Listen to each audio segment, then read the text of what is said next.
کتێبێکی تورکی هەیە بە ناوی اتحادی تەرەکی و کورتلەر خۆی بە تورکیە ئەوە ناوی وایە لە لاپەڕە 203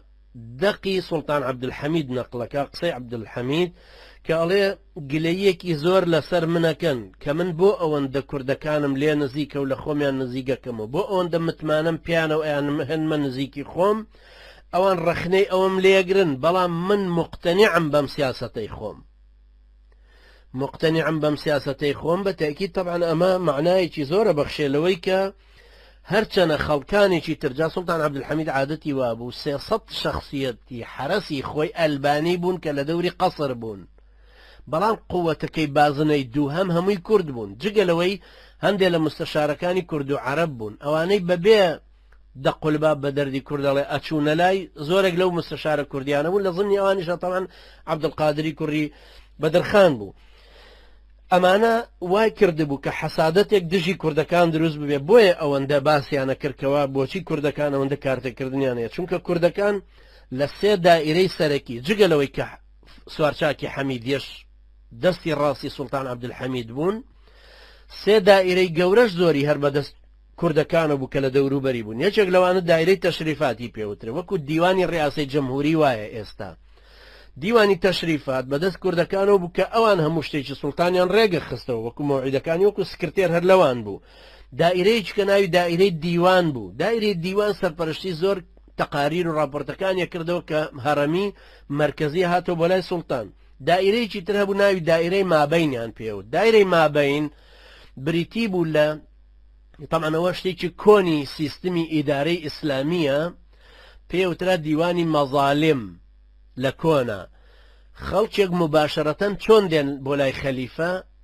سکرتێرێک لەو بینە دائیرەیەک طبعا لەو بینە دروستکرا بوو کە ناوی دائیرەی مابەین بوواتە هەر گلەی و گازاندەیەک هەبوایە لە دەوڵەت بە ڕێگای ئەو دائیرەیە کۆکرایەوە ئەگەێنرا بە سوڵتان ئەوەی ئەم سێ دائیرە ڕئیسەی گرتبووە بەردەست هەموویان بەبێ ئیستیسنا لە بابانیەکان بوون و لە بەدرخانیەکان بوون بۆیە بەڕاستی گلەی و گازاندەیەکی زۆر هەبوو حەسادەتێکی زۆر هەبوو بەرامبەر بەوەی کە کوردەکان بەو شێوەیەن و ئەوەندە کاریگەریان هەیە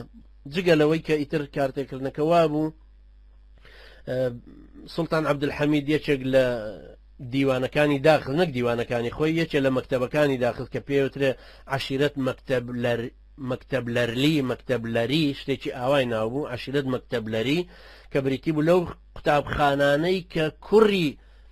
شێخ و پیا و ماقوڵانی کورد ئەهاتن لێوێ دەرسیانە خوێن لە ئەستەمبول و دوای ئەبوونەوە بە ئەفسەر و بە ڕاوێژکار و بە خەڵکیی نزیک لە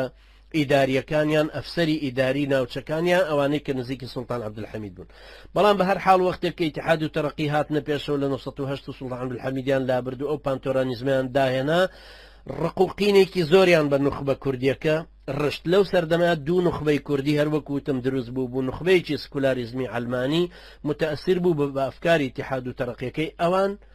بەڵام دوایی هەستی پێکرد کە دەستی لە هەمبانەی بەتاڵەوە دەرچووە نەبوو بە هیچ شتێک خزمەتی پانتۆرانیزمەکەی کرد و هێنایە سەر حکم بیرمەندێتیان هەموو لەوانەوە بوو قاڵبی تەنزیمی و تەوجیه و ڕۆژنامەوانی و هەموو شتێک لەوێ کردیان تەنانە شەریف پاشا ناحەی دارایی و دەعمی دەولی بۆ کردن بەڵام زۆر بەداخەوە ئەوان هیچ وەڵامێکیان بۆ ئەو کوردە ئەلمانیانە نەدایەوە لە بەرامبەریشیانە نوخبەیەکی تری